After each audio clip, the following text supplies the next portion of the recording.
Hello बच्चों, मैं SK Prajapati आपका स्वागत करता हूं आपका अपना परिवार एडमिशन क्लासेस में। तो पिछली क्लास में हम लोगों ने 37 तक इम्पोर्टेंट क्वेश्चन को देखे थे। आज के लेक्चर में हम लोग बहुत ज़्यादा इम्पोर्टेंट क्वेश्चन को कवर करेंगे। जो विद्यार्थी को समझ में आएगा वो विद्यार्थी वीडियो को लाइक करते रहेंगे और चैनल पहली बार आ रहा है चैनल को सब्सक्राइब कर देंगे। इससे पहले हम लोगों ने बहुत सारे मॉडल पेपर सॉल्व किए, उसके बाद में वो मैराथन हो गया, बहुत सारे जैसे कंप्यूटर का भी हो गया। इन सभी को यदि आप लोगों ने नहीं देखा है, कंप्यूटर का हो गया, हिंदी का हो गया, जीके का हो गया, रीजनिंग का हो गया या फिर मैथ का हो गया, आप इन सभी मैराथन को यदि नहीं देखे हैं तो जाकर उसको देख लेंगे। उसके बाद में इस सेशन को एकदम से अच्छे तरीके से अटेंड करेंगे। इस सेशन को देखिए, उसके अंदर जाइए, उन सभी को देख लीजिए। उन सभी का लिंक आपको वीडियो के डिस्क्रिप्शन बॉक्स में मिल जाएगा। बात करें मॉडल पेपर की, तो मॉडल पेपर आपको कहाँ पर मिलेगा? मॉडल पेपर का आपको व्हाट्सएप पर मिल जाएगा। व्हाट्सएप का जो ग्रुप बना है उसमें क्या करेंगे, व्हाट्सएप का लिंक आपको वीडियो के डिस्क्रिप्शन बॉक्स में मिल जाएगा, जहाँ से आप लोग क्या कर सकते हैं, व्हाट्सएप का जो पीडीएफ है उसको क्या कर सकते हैं, प्राप्त कर सकते हैं। व्हाट्सएप पे वो डाला गया है, तो आप लोग जाइएगा, उसको ज्वाइन कर लीजिएगा। व्हाट्सएप का भी लिंक आपको वीडियो के डिस्क्रिप्शन बॉक्स में मिल जाएगा। यदि आप लोगों ने टेलीग्राम नहीं ज्वाइन किया तो टेलीग्राम को भी ज्वाइन कर सकते हैं, क्योंकि कोई भी छोटी छोटी इन्फॉर्मेशन जो होती है वीडियो के माध्यम से नहीं दी जा सकती है, उनको क्या किया जा सकता है, टेलीग्राम पर दे दिया जाता है। तो आप लोग क्या करेंगे, टेलीग्राम को जरूर से जरूर ज्वाइन कर लेंगे और व्हाट्सएप पर आपको वो दे दिया गया है। ठीक है, तो चलिए हम लोग आज के सेशन को बिना देरी के स्टार्ट करते हैं। तो देखिए, इसका आंसर मैंने कहा था, आप लोग कमेंट बॉक्स में बताइए। तो बताइए इसका आंसर क्या हो जाएगा। पृथ्वी की आयु का आकलन कैसे किया जाता है? तो कार्बन डेटिंग से क्या किया जाता है, कोई भी जीवाश्म कितना पुराना है ये पता लगाया जाता है। कोई भी जीवाश्म कितना पुराना है ये पता लगाया जाता है किससे? कार्बन डेटिंग से। लेकिन अगर जो बात की जाए वहीं पर, तो मैंने बताया कि कार्बन डेटिंग क्या होता है। कार्बन डेटिंग से प्रयोग किया जाता है, आपको ये पता लगाया जाता है कि कोई भी जीवाश्म जो है वो कितना पुराना है। लेकिन बात ये वहीं पर यूरेनियम डेटिंग से, तो यूरेनियम डेटिंग से पृथ्वी की आयु का आकलन किया जाता है। पृथ्वी की आयु का क्या किया जाता है, आकलन किया जाता है। यानी कि जो इसका ऑप्शन नंबर क्या हो जाएगा, इसका जो ऑप्शन नंबर सी होगा वो एकदम से जाएगा। जितने सारे विद्यार्थी इसका ऑप्शन नंबर सी बताए हैं वो एकदम सही बताए हैं। बाकी देखिए नेक्स्ट क्वेश्चन, और आप लोग बताइए इस क्वेश्चन का कौन सा सही होगा। तो इसमें कहा क्या गया है, परमाणु शक्ति, यानी कि 48 नंबर क्वेश्चन देखिए और बताइए इस 48 नंबर क्वेश्चन का कौन सा सही हो जाएगा। तो 48 नंबर क्वेश्चन में कहा गया परमाणु शक्ति षड्यंत्र किस सिद्धांत पर काम करता है। जो परमाणु शक्ति संयंत्र है वो किस सिद्धांत पर कार्य करता है, कहने का मोटिव यही है। आप लोग देखिए और बताइए इस क्वेश्चन का कौन सा सही हो जाएगा। क्या तापीय दहन पर काम करता है, या फिर संलयन पर, या फिर विखंडन पर, या फिर इनमें से कोई नहीं? जल्दी से देखिए और बताइए इस क्वेश्चन का कौन सा सही हो जाएगा। यदि आपको पता है तो आप लोग जल्दी से देखिए और बताइए, यदि नहीं पता तो आप लोग ध्यान से देखेंगे। किससे काम करता है, तो परमाणु शक्ति संयंत्र जो होता है वो नाभिकीय विखंडन पर कार्य करता है। यानी कि जो इसका ऑप्शन नंबर क्या से जाएगा, इसका जो ऑप्शन नंबर सी होगा वो एकदम से जाएगा। इसका जो ऑप्शन नंबर सी होगा वो एकदम सही होगा। 38 नंबर का क्या होगा, सी सही हो जाएगा। बाकी देखिए नेक्स्ट क्वेश्चन, और आप लोग बताइए इस क्वेश्चन का कौन सा सही हो जाएगा। 39 नंबर क्वेश्चन, तो 39 नंबर क्वेश्चन में क्या कहा गया है, परमाणु बम का आविष्कार किसने किया था? परमाणु बम का आविष्कार किसने किया क्या था? क्या रदरफोर्ड ने किया था, या ऑटोमान ने किया था, या मैडम क्यूरी ने किया था, या फिर रदरफोर्ड और मैडम क्यूरी दोनों जने ने मिलकर किया था? जल्दी देखिए और बताइए इस क्वेश्चन का कौन सा सही होगा। तो इसका क्या सही होगा, परमाणु बम का आविष्कार किसने किया था? तो ऑटो हान नामक विज्ञानी ने किया था। यानी कि जो इसका ऑप्शन नंबर क्या सही जाएगा, इसका जो ऑप्शन नंबर बी होगा वो एकदम सही जाएगा। इसका जो ऑप्शन नंबर बी होगा वो एकदम सही जाएगा। जितने सारे विद्यार्थी इसका ऑप्शन नंबर बी बताए हैं वो एकदम सही बताए हैं। बाकी देखिए नेक्स्ट क्वेश्चन, और आप लोग बताइए इस क्वेश्चन का कौन सा सही जाएगा। तो बताइए 40 नंबर क्वेश्चन का कौन सा सही होगा। निम्नलिखित में से किस किरण की आयतन क्षमता सबसे अधिक होती है, सबसे कम होती है? कम पूछा गया है, और बताएंगे जल्दी से क्या सही जाएगा। अगर जो अधिक पूछा होता तो क्या होता, गामा किरण। अगर जो अधिक पूछा होता आयतन वेदन क्षमता, अगर जो अधिक पूछा होता तो क्या होता है, गामा किरण। वहीं पर बात किया, यहाँ पर क्या पूछा गया है, यहाँ पर कम पूछा गया है, तो कम किसका होता है, जल्दी से देखिए और बताइए। तो क्या होता है, जल्दी से देखिए बताइए। तो ये अधिक नहीं होता, ये कैसा होता है, कम होता है। ये क्या, अगर जो बात किया है आयतन क्षमता कम भेदन होता है किसका, तो ये गामा किरण का होता है। यानी कि इसका क्या सही जाएगा, ऑप्शन नंबर सी से जाएगा। इसका जो ऑप्शन नंबर सी होगा वो एकदम सही जाएगा। इसका जो ऑप्शन नंबर सी होगा वो एकदम सही जाएगा। बाकी देखिए नेक्स्ट क्वेश्चन, और बताइए इस क्वेश्चन का कौन सा सही होगा।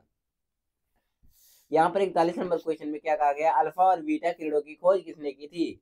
अल्फा और बीटा किरणों की खोज किसने की थी, यही पूछा गया है। क्या विलार्ड ने की थी, या डाल्टन ने की थी, या फैराडे ने की थी, या रदरफोर्ड ने की थी? जल्दी से देखिए और बताइए इस क्वेश्चन का कौन सा सही होगा। तो कौन किया था अल्फा और बीटा किरणों की खोज, तो ये रदरफोर्ड नामक वैज्ञानिक ने किया था। रदरफोर्ड नामक वैज्ञानिक ने क्या किया था, अल्फा एंड बीटा की किरणों की खोज की थी। यानी कि जो इसका ऑप्शन नंबर डी होगा वो एकदम सही हो जाएगा। बाकी बढ़ते हैं नेक्स्ट क्वेश्चन की तरफ और आप लोग बताएंगे इस क्वेश्चन का कौन सा आंसर होगा। 42 नंबर क्वेश्चन। तो 42 नंबर क्वेश्चन में क्या कहा गया है, एक्स किरणों की खोज किसने की थी। आप लोग देखिए और बताइए एक्स किरणों की खोज किसने की थी। तो रदरफोर्ड ने क्या किया था, अल्फा एंड बीटा किरणों की खोज की थी। वहीं पर बात की जाए अगर जो फैराडे ने क्या किया था, तो फैराडे ने एक्स किरणों की खोज की थी। फैराडे ने क्या किया था, एक्स किरणों की खोज किया था, यानी कि जो इसका ऑप्शन नंबर ए होगा वो एकदम सही हो जाएगा। जितने सारे विद्यार्थी इसका ऑप्शन नंबर ए बताए हैं वो एकदम सही बताए हैं। बाकी बढ़ते हैं नेक्स्ट क्वेश्चन की तरफ और आप लोग बताएंगे इस क्वेश्चन का कौन सा सही होगा। देखिए इसमें कहा क्या गया है 43 नंबर क्वेश्चन में, परमाणु का द्रव्यमान किन मौलिक कणों पर निर्भर करता है। परमाणु का मान लीजिए कोई क्या है, ये मान लीजिए परमाणु का है, तो इसमें क्या क्या रहेगा, इसका जो मौलिक कण कौन सा रहेगा कि इसमें जो क्या रहेगा, परमाणु का द्रव्यमान निश्चित रहता है। तो हम लोग जानते हैं क्या होता है, नाभिक होता है। नाभिक में कौन कौन से रहते हैं, नाभिक का द्रव्यमान का फार्मूला क्या होता है, मौलिक कणों का द्रव्यमान यानी कि परमाणु द्रव्यमान का फार्मूला क्या होता है, न्यूट्रॉनों की संख्या प्लस प्रोटॉनों की संख्या। तो न्यूट्रॉन और प्रोटॉन की जो संख्या रहेगी वही क्या होती है, कणों पर निर्भर करते रहते हैं। तो न्यूट्रॉन और प्रोटॉन कौन से ऑप्शन में दिए गए हैं, तो ऑप्शन नंबर सी में दिए गए हैं, यानी कि जो इसका ऑप्शन नंबर सी होगा वो एकदम सही हो जाएगा। जितने सारे विद्यार्थी इसका ऑप्शन नंबर सी बताए हैं वे एकदम सही बताए हैं। बाकी बढ़ते हैं नेक्स्ट क्वेश्चन की तरफ और आप लोग बताएंगे इस क्वेश्चन का कौन सा सही होगा। 44 नंबर क्वेश्चन। तो 44 नंबर क्वेश्चन में क्या कहा गया है, परमाणु का द्रव्यमान किन मौलिक कणों पर निर्भर करता है। तो मैंने इसका बताया, इसका क्या हो जाएगा, ऑप्शन नंबर सी से हो जाएगा। न्यूट्रॉन और प्रोटॉन पे क्या करता है, परमाणु का जो क्या होता है द्रव्यमान निर्भर करता है, यानी कि जो इसका ऑप्शन नंबर सी होगा वो एकदम सही हो जाएगा। बाकी बढ़ते हैं नेक्स्ट क्वेश्चन की तरफ और आप लोग बताएंगे इस क्वेश्चन का कौन सा सही होगा। जल्दी से देखिए और बताइए इस क्वेश्चन का कौन सा सही होगा। इसमें कहा क्या गया है, इसमें कहा गया निम्नलिखित में से कौन सा आणविक सिद्धांत, आणविक सिद्धांत क्या करता है, प्रतिपादित किया है, किसने क्या किया था, आणविक सिद्धांत को प्रतिपादित किया है, ये पूछा गया है। तो जल्दी से देखिए और बताइए इस क्वेश्चन का कौन सा सही होगा। आणविक सिद्धांत को किसने प्रतिपादित किया, क्या जॉन डाल्टन ने किया था, या फिर मैडम क्यूरी ने किया था, या फिर चार्विंग ने किया था, या फैराडे ने किया था। जल्दी से देखिए और बताइए इस क्वेश्चन का कौन सा सही होगा। तो इसका क्या सही जाएगा, जॉन डाल्टन, यानी कि जो इसका ऑप्शन नंबर क्या सही जाएगा, इसका जो ऑप्शन नंबर ए होगा वो एकदम सही जाएगा। यदि आपने इसका ऑप्शन नंबर सी बताया है तो गलत बताया है, ऑप्शन नंबर ए इसका बिल्कुल सही जाएगा। इसका क्या सही जाएगा, ऑप्शन नंबर ए सही जाएगा। जॉन डाल्टन ने क्या किया था, आणविक सिद्धांत प्रतिपादित किया था। बाकी बढ़ते हैं नेक्स्ट क्वेश्चन की तरफ और आप लोग बताएंगे इस 46 नंबर क्वेश्चन का कौन सा सही होगा। तो देखिए यहाँ पर क्या कहा गया 46 नंबर क्वेश्चन में, परमाणु भार का अंतरराष्ट्रीय मानक है। परमाणु जो भार होता है वो कैसे मापा जाता है, क्या ये चूर्ण से नापा जाता है, या नाइट्रोजन 15 से नापा जाता है, या ऑक्सीजन 16 से, या कार्बन 12 से नापा जाता है। तो परमाणु भार नापने के लिए क्या प्रयोग किया जाता है, कार्बन 12 का उपयोग किया जाता है, यानी कि जो इसका ऑप्शन नंबर क्या सही जाएगा, तो इसका जो ऑप्शन नंबर डी होगा वो एकदम सही होगा। Option number D is right. ठीक है, इसका क्या सही हो जाएगा, ऑप्शन नंबर डी सही हो जाएगा। बाकी बढ़ते हैं नेक्स्ट क्वेश्चन की तरफ और आप लोग बताएंगे इस क्वेश्चन का कौन सा सही होगा। 47 नंबर क्वेश्चन। तो देखिए इसमें कहा गया है शुद्ध तत्व कौन सा है, इसमें से जो दिया गया है शुद्ध तत्व कौन सा है। शुद्ध तत्व क्या होता है, जिसमें कोई मिश्रण ना हो उसे हम लोग क्या कहते हैं, शुद्ध तत्व कहते हैं। क्या कांच में मिश्रण नहीं होता, तो बिल्कुल ये गलत हो जाएगा, इसमें मिश्रण होता है। सीमेंट में तो बहुत सारी चीजें मिलकर बनती है सीमेंट। बात करें सोडियम, सोडियम में क्या रहता है, केवल सोडियम के ही अणु रहते हैं, यानी कि जो इसका ऑप्शन नंबर क्या सही हो जाएगा, इसका जो ऑप्शन नंबर सी होगा वो एकदम सही हो जाएगा। 47 का क्या सही होगा, ऑप्शन नंबर सी सही हो जाएगा। जितने सारे विद्यार्थी इसका ऑप्शन नंबर सी बताए हैं वो एकदम सही बताए हैं। बाकी बढ़ते हैं नेक्स्ट क्वेश्चन की तरफ और आप लोग बताएंगे इस क्वेश्चन का कौन सा सही होगा। 49 नंबर क्वेश्चन। तो 49 नंबर क्वेश्चन में क्या कहा गया है, निम्नलिखित में से कौन एक स्थायी कण है। इनमें से जो दिया गया है कौन एक स्थायी कण है यही पूछा गया है। क्या न्यूट्रॉन है, या फिर इलेक्ट्रॉन है, या प्रोटॉन है, या फिर ये सभी हैं। निम्नलिखित में से कौन एक स्थायी कण है, तो जल्दी से देखिए और बताइए इस क्वेश्चन का कौन सा आंसर सही होगा। तो इनमें से कौन सा जो न्यूट्रॉन होता है वो क्या होता है, एक प्रकार का अस्थायी कण होता है, यानी कि जो इसका ऑप्शन नंबर ए होगा वो एकदम सही जाएगा। इसका जो ऑप्शन नंबर क्या होगा, ए होगा, वो एकदम सही जाएगा। न्यूट्रॉन जो है वो क्या है, न्यूट्रॉन जो है वो क्या है, एक प्रकार का अस्थायी कण है। बाकी बढ़ते हैं नेक्स्ट क्वेश्चन की तरफ और आप लोग बताएंगे इस क्वेश्चन का कौन सा सही होगा। देखिए 50 नंबर क्वेश्चन, इसमें कहा क्या गया है, विश्व का प्रत्येक पदार्थ अत्यंत सूक्ष्म कणों से मिलकर बना होता है। विश्व का प्रत्येक पदार्थ अत्यंत सूक्ष्म कणों से मिलकर बना होता है। यह सर्वप्रथम किसने कहा था, क्या रदरफोर्ड ने कह दिया था, या फिर डाल्टन ने कहा था, या फिर कणाद ने कहा था। जल्दी से देखिए या और बताइए, या फिर इनमें से कोई नहीं थे जो ये बातें कहे थे। जल्दी से देखिए और बताइए। तो विश्व का प्रत्येक पदार्थ अत्यंत सूक्ष्म कणों से मिलकर बनाता है, ये सर्वप्रथम बात किसने कहा था? तो कणाद नामक विज्ञानी ने कहा था। यानी कि जो इसका ऑप्शन नंबर क्या सही हो जाएगा? इसका जो ऑप्शन नंबर सी होगा वो एकदम सही हो जाएगा। इसका जो ऑप्शन नंबर सी होगा वो एकदम सही हो जाएगा। तो बताइए 51 नंबर क्वेश्चन का कौन सा आंसर सही हो जाएगा? तो इसमें पूछा क्या गया है, दूध को किस यंत्र से नापा जाता है? दूध को किस यंत्र से नापा जाता है, यही पूछा गया है। तो जल्दी से देखो और बताओ इस क्वेश्चन का कौन सा सही होगा। तो क्या बता आप लोग बताइए, क्या बैरोमीटर से नापा जाता है, या मैनोमीटर से, या सिस्मोग्राफ से, या इलेक्ट्रोमीटर से? तो हम लोग क्या जानते हैं, बैरोमीटर से क्या मापा जाता है? ताप को मापा जाता है। सिस्मोग्राफ से क्या मापा जाता है? भूकंप को मापा जाता है। और बात की इलेक्ट्रोमीटर से क्या मापा जाता है? दूध की शुद्धता को मापा जाता है। यानी कि जो इसका ऑप्शन नंबर क्या सही हो जाएगा, इसका जो ऑप्शन नंबर डी होगा वो एकदम सही हो जाएगा। इसका जो ऑप्शन नंबर डी होगा वो एकदम सही हो जाएगा। जितने सारे विद्यार्थी इसका ऑप्शन नंबर डी बताए हैं वे एकदम सही बताए हैं। बाकी बढ़ते हैं नेक्स्ट क्वेश्चन की तरफ, और आप लोग बताएंगे इस क्वेश्चन का कौन सा सही होगा। 52 नंबर क्वेश्चन। तो देखिए 52 नंबर क्वेश्चन आपके स्क्रीन पर यह रहा, और आप लोग देखिए और बताइए इस क्वेश्चन का कौन सा सही होगा। इसमें कहा क्या गया है, पालक में प्रचुर मात्रा में क्या पाया जाता है? पालक में प्रचुर मात्रा में क्या पाया जाता है, यही पूछा गया है। तो जल्दी से देखिए और बताइए इस क्वेश्चन का कौन सा सही हो जाएगा। तो पालक में प्रचुर मात्रा में क्या पाया जाता है? तो क्या कॉपर पाया जाता है, या फिर निकेल पाया जाता है, या आयरन पाया जाता है, या फिर सिलिकॉन पाया जाता है? जल्दी से देखिए और बताइए इस क्वेश्चन का कौन सा सही हो जाएगा। तो हम लोग क्या जानते हैं, पालक में जो पाया जाता है क्या पाया जाता है? आयरन पाया जाता है। यानी कि जो इसका ऑप्शन नंबर क्या सही हो जाएगा, इसका जो ऑप्शन नंबर सी होगा वो एकदम सही हो जाएगा। आप लोग क्वेश्चन नंबर टाइप करके के बाद में क्या करिए, उत्तर बताइए, ताकि मुझे भी पता चले कि आप किसका आंसर बता रहे हैं। ठीक है, बाकी मैं नाम वाम लेने वाला नहीं हूँ, क्योंकि टाइम आपके पास बिल्कुल कम है। जितने ज़्यादा क्वेश्चन हो जाएंगे उसमें मैं ज़्यादा से ज़्यादा क्वेश्चन कराने की कोशिश करूंगा आपको। तो इसे पूछा क्या गया है, इंसुलिन की कमी से कौन सा रोग होता है? क्या खासरा होता है, या फिर पीलिया होता है, या फिर मधुमेह होता है, या फिर रिकेटस होता है? जल्दी से देखिए और बताइए इस क्वेश्चन का कौन सा आंसर होगा। तो हम लोग क्या जानते हैं, इंसुलिन की कमी से कौन सा रोग होता है? तो इंसुलिन की कमी से मधुमेह नामक रोग होता है। यानी कि जो इसका ऑप्शन नंबर क्या सही जाएगा, इसका जो ऑप्शन नंबर सी होगा वो एकदम सही जाएगा। पूछा जाता है कि इंसुलिन कहाँ से निकलता है? तो इंसुलिन जो निकलता है अग्नाशय से निकलता है। कहाँ से निकलता है? अग्नाशय से निकलता है। अग्नाशय से निकलता है। इंसुलिन कहाँ से निकलता है? तो अग्नाशय से निकलता है। अग्नाशय एक प्रकार की मिश्रित ग्रंथि है। अग्नाशय एक प्रकार की क्या है? मिश्रित ग्रंथि, यानी कि मिक्स ग्लैंड है। ये क्या करता है, एंजाइम और किसका, एंजाइम और हार्मोन दोनों का स्रावित करती है। पूछा जाता है कि निम्न में से कौन सा क्या है, मिश्रित ग्रंथि है? तो अग्नाशय जो होता है वो क्या होता है, मिश्रित ग्रंथि होता है। मिश्रित ग्रंथि कौन सी होती है? मिश्रित ग्रंथि वी ग्रंथियां होती है जो हार्मोन और एंजाइम दोनों का स्राव करती है, उन्हें हम लोग क्या बोलते हैं, मिश्रित ग्रंथि बोलते हैं, जो कि अग्नाशय है। ठीक है, अग्नाशय दोनों का लाइपेज एमाइलेज ट्रिप्सिन नामक एंजाइम भी स्राव करती है, और इंसुलिन और ग्लूकागॉन नामक हार्मोन भी स्राव करती है, ये इंसुलिन करती है। इसे पूछा क्या गया है, इंसुलिन उपस्थित होता है, इंसुलिन में उपस्थित होता है। इंसुलिन में क्या होता है, क्या प्रोटीन होता है, या फिर वसा होता है, या फिर विटामिन होता है, या फिर खनिज होता है? जल्दी से देखिए और बताइए इस क्वेश्चन का कौन सा सही हो जाएगा। तो इंसुलिन में क्या उपस्थित होता है? तो इंसुलिन में प्रोटीन होता है। यानी कि जो इसका ऑप्शन नंबर ए होगा वो एकदम सही जाएगा। जितने सारे विद्यार्थी इसका ऑप्शन नंबर ए बताए हैं वो एकदम सही बताएं। इसका क्या सही जाएगा, ऑप्शन नंबर ए सही जाएगा। बाकी बढ़ते हैं नेक्स्ट क्वेश्चन की तरफ, और आप लोग बताएंगे इस क्वेश्चन का कौन सा सही हो जाएगा। इसमें कहा क्या गया, इसमें कहा गया है कि कोशिका का पावर हाउस किसे कहते हैं? कोशिका का पावर हाउस किसे कहते हैं? क्या माइटोकॉन्ड्रिया को कह देते हैं, या फिर अग्नाशय को कहते हैं, या फिर अमाशय को कहते हैं, या फिर लवक को कहते हैं? जल्दी से देखिए और बताइए इस क्वेश्चन का कौन सा आंसर सही हो जाएगा। तो माइटोकॉन्ड्रिया को क्या बोलते हैं हम लोग, पावर हाउस बोलते हैं। यानी कि क्या कहते हैं, ऊर्जा का ग्रह, ग्रह, यानी कि ऐसे लिख सकता है पावर हाउस के स्थान पर ऊर्जा का घर, या फिर लिख सकता है ऊर्जा का गृह।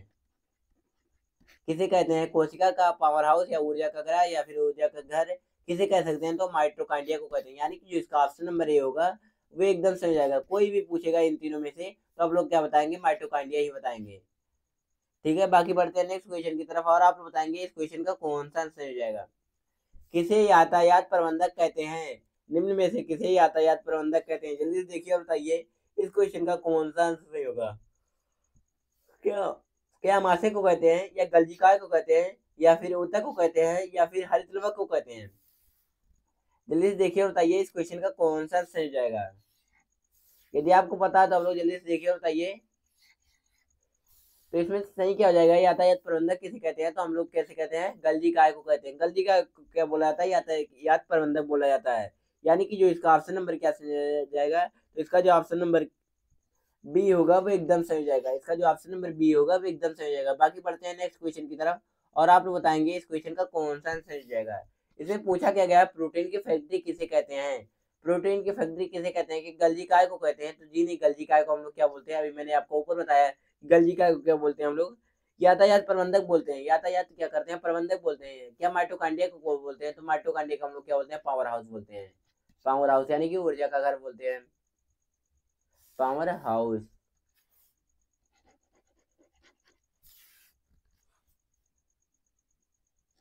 Power house. थोड़ी देर रुक जाइए, पेन नहीं चल रहा ठीक से।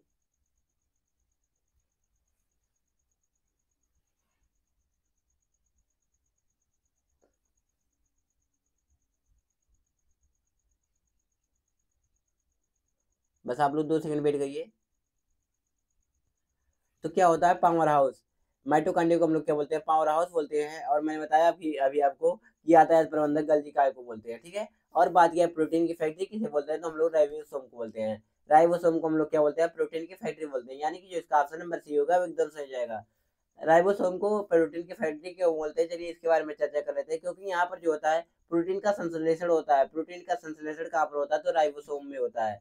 इसीलिए हम लोग क्या बोलते हैं, जो प्रोटीन की फैक्ट्री हम लोग राइबोसोम को बोलते हैं। बाकी पढ़ते हैं नेक्स्ट क्वेश्चन की तरफ, और आप लोग बताएंगे इस क्वेश्चन का कौन सा आंसर हो जाएगा।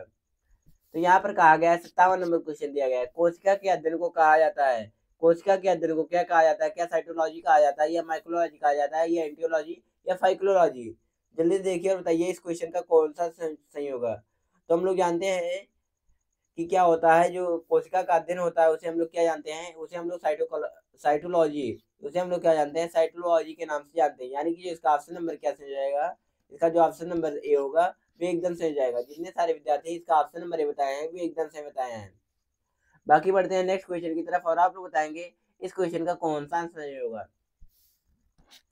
58 नंबर क्वेश्चन, मानो मादा जनन अंग के किस हार्मोन का स्राव होता है। मनुष्य में मादा जनन अंग किस हार्मोन का स्राव होता है, क्या रिलैक्सिन का होता है, या प्रोस्ट्रेजन का होता है, या एस्ट्रोजन होता है, या सभी कथन सत्य है। जल्दी से देखिए और बताइए इस क्वेश्चन का कौन सा सही हो जाएगा। तो इनमें से कौन सा कथन सही होगा, तो इसमें से जो सभी कथन दिए गए हैं वो सत्य हैं। यानी कि जो सभी स्टेटमेंट जो दिए गए हैं वो एकदम सही हो जाएगा। इसका जो ऑप्शन नंबर डी होगा वो एकदम सही हो जाएगा। यानी कि मादा जो क्या मादा जननांग से कौन कौन से हार्मोन, रिलैक्सिन भी निकलता है, प्रोस्टेजन भी निकलता है, और एस्ट्रोजन भी निकलता है। पूछा जाता निम्न में से कौन सा मादा हार्मोन है, तो आप लोग ये तीनों को याद कर लेंगे। या फिर पूछा जाएगा इनमें से कौन सा मादा हार्मोन नहीं है, तो आप लोग इसको भी एकदम सही तरीके से कवर कर सकते हैं। एक एक क्वेश्चन के आप लोग 3 3 4 4 आंसर बना सकते हैं। बस आपको क्या करना चाहिए, बस आपको ध्यान से क्वेश्चन पढ़े होने चाहिए।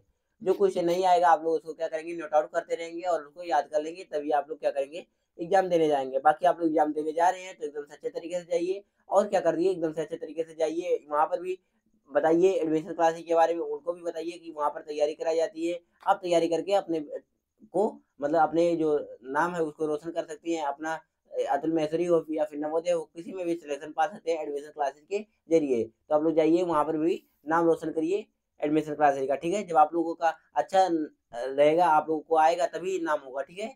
जब आप लोगों को आएगा तो आप लोग क्या करेंगे, पढ़ते रहेंगे और चलता रहेगा सब कुछ, ठीक है। निम्न में से कौन सा लार एंजाइम लार में पाया जाता है, कौन सा जो एंजाइम होता है वो लार में पाया जाता है। या काइमुलमिन होता है, या फिर टाइलिन होता है, या ट्रिप्सिन होता है, या फिर पेप्सिन होता है।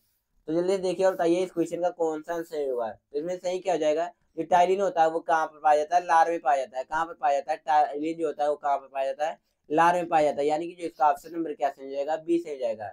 इसका जो ऑप्शन नंबर क्या होगा, तो इसका जो ऑप्शन नंबर बी होगा वो एकदम सही हो जाएगा। बात क्या, ट्रिप्सिन क्या करता है, ट्रिप्सिन और प्रोटीन क्या करते हैं, प्रोटीन का पाचन करते हैं। ट्रिप्सिन और पेप्सिन क्या करते हैं, प्रोटीन का पाचन करते हैं। प्रोटीन का पाचन पूछा जाता है, निम्न में से कौन सा प्रोटीन का पाचन करता है, या फिर निम्न में से कौन सा प्रोटीन का पाचन नहीं करता है। तो इनमें से कोई भी ऑप्शन में दिया रहेगा तो आप लोग उसके अकॉर्डिंग सही कर लेंगे। बाकी बढ़ते हैं 60 नंबर क्वेश्चन की तरफ, और आप बताएंगे इस 60 नंबर क्वेश्चन का कौन सा सही होगा। तो इनमें से कहा गया है, तो मनुष्य में बुद्धि एवं चतुराई का केंद्र होता है। मनुष्य में क्या होता है, बुद्धि और चतुराई का केंद्र कौन होता है? क्या स्पाइनल कॉर्ड होता है, या सेरिबरम, या फिर हाइपोथैलेमस, या फिर सेरिबेलम? सेरिबरम और सेरिबेलम दोनों अलग अलग हैं, इसको आप लोग एकदम सच्चे तरीके से गौर कीजिएगा, नहीं तो आप लोग क्या समझे कि सेरिबरम और सेरिबेलम अलग अलग हैं, या फिर एक समझ लें तो बिल्कुल बहुत गलत हो जाएगी, आप लोग उल्टा कर देंगे। तो क्या होता है, मनुष्य में बुद्धि और चतुराई का जो केंद्र होता है वो कौन होता है? सेरिब्रम होता है। सेरिब्रम क्या करता है? सोचने का काम करता है और बहुत सारी चीजें जो करता है सेरिब्रम कहता है। सेरिब्रम को हम लोग क्या बोलते हैं? प्रमस्तिष्क भी बोलते हैं। इसी को हम लोग क्या बोलते हैं? प्रमस्तिष्क बोलते हैं, अग्र मस्तिष्क बोलते हैं। ठीक है, यानी कि क्या सही हो जाएगा इसका? ऑप्शन नंबर बी सही हो जाएगा। जितने सारे विद्यार्थी इसका ऑप्शन नंबर बी बताए हैं वे एकदम सही बताए हैं। बाकी बढ़ते हैं नेक्स्ट क्वेश्चन की तरफ, और आप लोग बताएंगे इस 61 नंबर क्वेश्चन का कौन सा आंसर सही होगा। वनस्पति विज्ञान के जनक के नाम से जाने जाते हैं, इनमें से कौन से जो है वो वनस्पति विज्ञान के जनक के रूप में जाने जाते हैं? तो अरस्तु कौन है? तो अरस्तु जो है वो जीव विज्ञान के क्या है? जनक हैं। अरस्तु क्या है? जीव विज्ञान के जनक हैं। फादर ऑफ क्या? फादर ऑफ बायोलॉजी, बायोलॉजी कह सकते हैं या फिर जूलॉजी कह सकते हैं, कोई दिक्कत वाली बात नहीं है। जीव विज्ञान के क्या है? जनक हैं। अगर जो वहीं पर बात किया है वनस्पति विज्ञान के जनक कौन है, तो वनस्पति विज्ञान के जल्दी से देखिए और बताइए इस क्वेश्चन का कौन सा आंसर सही हो जाएगा। तो जो बताइए इस क्वेश्चन का कौन सा आंसर सही होगा? क्या पुरकिंजे हैं, या फिर डार्विन है, या फिर थियोफर्टस हैं, या इनमें से कोई नहीं, या फिर और कुछ ऑप्शन होगा? जल्दी से देखिए और बताइए इस क्वेश्चन का कौन सा आंसर हो जाएगा। तो इसका जो ऑप्शन नंबर डी होगा वो एकदम से हो जाएगा। थियोफर्टस जो है वो वनस्पति विज्ञान के जनक होते हैं, यानी कि जो इसका ऑप्शन नंबर क्या सही होगा? डी सही हो जाएगा। जितने सारे विद्यार्थी इसका ऑप्शन नंबर डी बताए हैं वे एकदम सही बताए हैं। बाकी बढ़ते हैं नेक्स्ट क्वेश्चन की तरफ, और आप लोग बताएंगे इस क्वेश्चन का कौन सा आंसर होगा। गोल्ड धान में सर्वाधिक मात्रा में होती है, गोल्ड धान में क्या पाया जाता है? क्या विटामिन ए पाया जाता है, या विटामिन बी पाया जाता है, या विटामिन सी, या विटामिन डी? अगर जो बात किया विटामिन के बारे में, चलिए थोड़ी सी चर्चा कर लेते हैं। तो विटामिन की खोज फंक नामक वैज्ञानिक ने किया था। फंक भी देखने को मिलता है, प्रोकिंजे भी देखने को मिल जाता है कहीं कहीं पर। तो कोई भी ऑप्शन में दिया रहेगा तो कोई दिक्कत वाली बात नहीं है। अगर जो विटामिन पूछा जाए विटामिन कितने प्रकार के होते हैं, तो विटामिन घुलने के आधार पर हम लोग विटामिन को दो कैटेगरी में कैटेगराइज करते हैं। एक क्या होता है? वसा में घुलनशील, एक क्या होता है?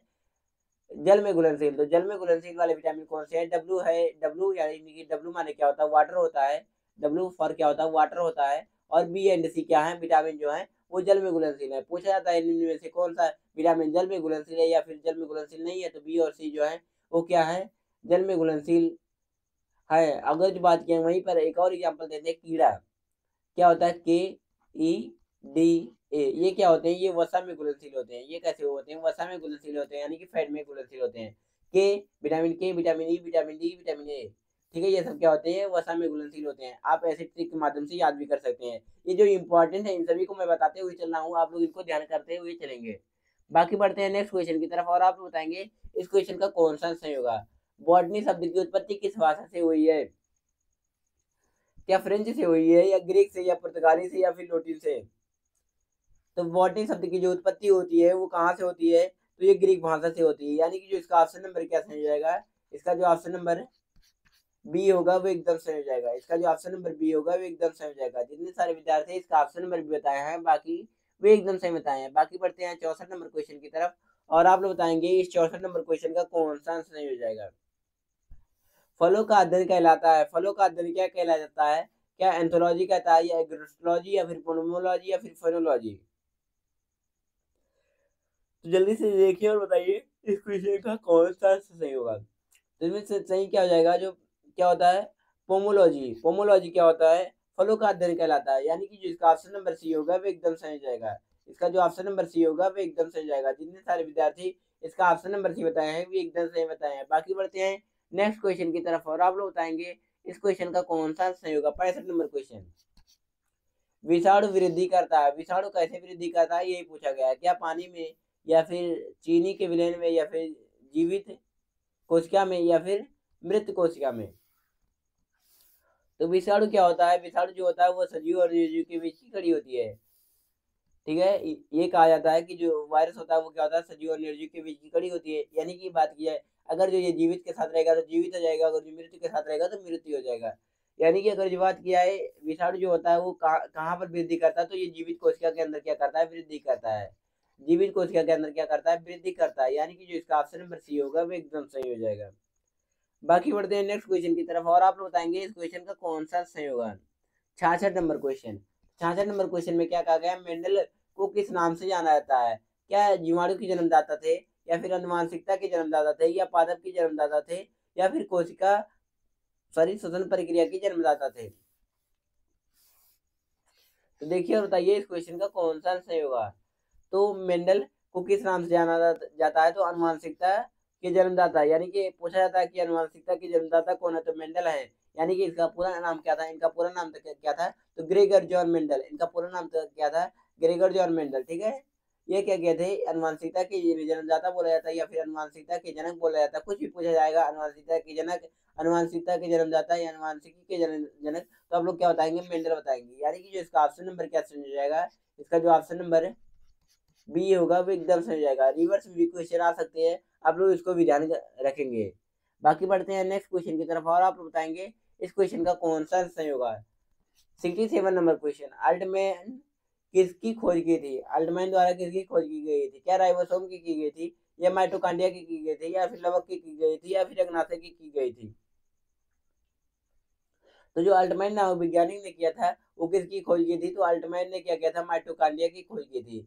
अल्टमैन ने क्या किया था, को माइटोकांड्रिया की खोज की थी। माइटोकांड्रिया को हम लोग क्या बोलते हैं, पावर हाउस भी बोलते हैं। कोशिका के क्या बोलते हैं, पावर हाउस। हम लोग क्या बोलते हैं, कोशिका को, इसको पावर हाउस बोलते हैं। और बात किया राइबोसोम को, प्रोटीन की फैक्ट्री बोलते हैं, प्रोटीन की फैक्ट्री, प्रोटीन फैक्ट्री क्या बोलते हैं, प्रोटीन की फैक्ट्री, या फिर प्रोटीन फैक्ट्री कुछ भी कह सकते हैं। तो क्या बोलते हैं, प्रोटीन की फैक्ट्री, यानी कि क्या देखेंगे। और बात किया लवक जो होते हैं, लवक मेनली 3 प्रकार के होते हैं। एक क्या होता है वर्डी लवक, वर्डी लवक, और एक क्या होता है हरित लवक। हरित लवक क्या होता है, ये हरे रंग का होता है। वर्डी लवक क्या होता है, ये रंगीन होता है लेकिन हरे रंग को छोड़कर। और बात किया वर्डी रंग रंगीन होता है। बाकी बढ़ते हैं नेक्स्ट क्वेश्चन की तरफ, और आप बताएंगे इस क्वेश्चन का कौन सा सही हो जाएगा।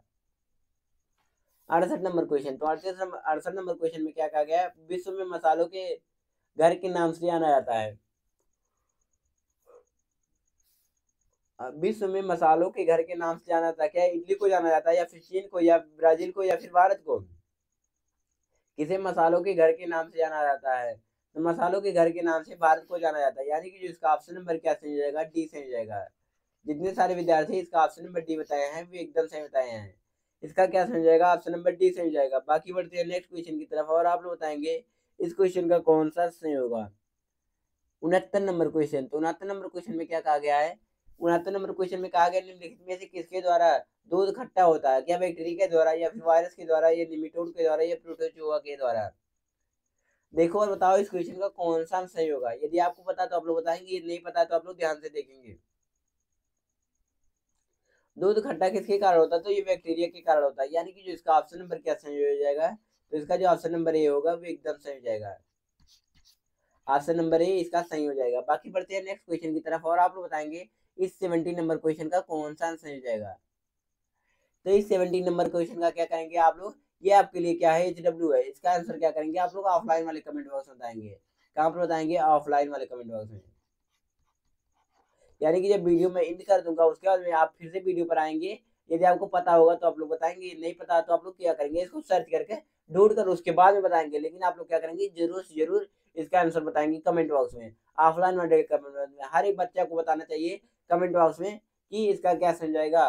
तो मानव शरीर की सबसे लंबी कोशिका पूछा गया है, क्या यकृत होगा, या फिर तंत्रिका कोशिका होगा, या उप कोशिका होगा, या फिर नाभिक कोशिका होगा?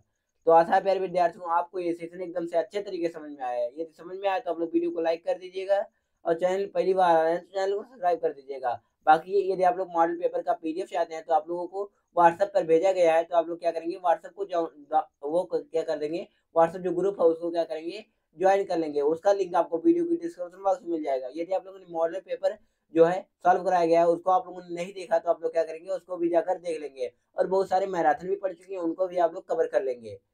ठीक है, जैसे बात किया है कंप्यूटर का भी हो गया, जीके का भी हो गया, हिंदी के भी हो गए। और बात किया है साइंस का तो मैं करा दिया हूँ, साइंस का मैंने 2 कराया है, रीजनिंग के भी सर ने 2 करा दिए हैं। तो आप लोग क्या करेंगे, इन सभी मैराथन को एकदम से अच्छे तरीके से कवर कर लेंगे, उसके बाद में एग्जाम देने जाएंगे। ठीक है, आप कम से कम जो मॉडल पेपर दिया गया है उसको कम से कम 3 बार जरूर से जरूर देख कर जाएंगे। तो आशा है प्यारे विद्यार्थियों आपको ये सीजन एकदम से अच्छे तरीके से समझ में आया। यदि समझ में आया तो आप लोग वीडियो को लाइक करिएगा और चैनल पहली बार आ रहा है तो चैनल को सब्सक्राइब कर दीजिएगा। फिर हम लोग मिलते हैं किसी नए टॉपिक के साथ में, तब तक के लिए आप लोग अपना ध्यान रखिए और अपनी पढ़ाई को जबरदस्त तरीके से करते रहिए। बाकी यदि आपको पेपर घर लाने को मिलेगा तो आप लोग टेलीग्राम पर जरूर जरूर पेपर को सेंड करिएगा, ताकि हम आपके पेपर का क्या करें सोल्यूशन बताएं। हो सकता है कि आपको पेपर लाने को नहीं दिया जाए घर, लेकिन आप अगर दिया जाता है तो आप लोग क्या करेंगे, जरूर से जरूर टेलीग्राम पर भेजेंगे। ठीक है, टेलीग्राम की आप एडमिशन क्लासेस की आईडी पर भेज सकते हैं अपना पेपर। तो उसमें क्या कराया जाएगा, आपको एकदम सच्चे तरीके से सोल्यूशन करा दिया जाएगा। तो जैसे आपको पता चल जाएगा कि मेरे कितने क्वेश्चन सही है, तो आप लोग क्या करेंगे, अपना पेपर जरूर से जरूर टेलीग्राम पर शेयर करेंगे एडमिशन क्लासेस की पर्सनल आईडी पर। तो इसी के साथ हम लोग आज के सेशन को यहीं पर एंड करते हैं। फिर हम लोग मिलते हैं किसी और नए क्लास के साथ में।